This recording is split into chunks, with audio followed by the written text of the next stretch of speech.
কাল নিংড়ে মাছ নেওয়া হয়েছিল। আর কাল রান্না করা হয়নি, কালকে অন্য কিছু রান্না করা হয়েছিল। তোমরা দেখতে ভিডিও ছাড়া আছে, দেখবে অবশ্যই গিয়ে। আজকের মোটা চালের ভাত আর 1 কিলো নিংড়ে মাছ নিয়েছিল, ফ্রিজে রাখা ছিল।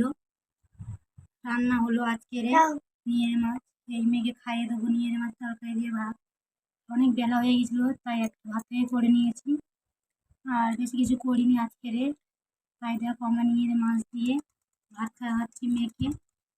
ও এত বড় হয়েছে না, আমি হাত তুলে খেতে বসলে সারাদিন কাইটে দেবে, এক গাল ভাত খাবে আর সারাক্ষণটা ফোনের দিকে তাকিয়ে থাকবে। তাই আমি খাইয়ে দিই, খাইয়ে দিলে পেটটাও ভরে খায় ও।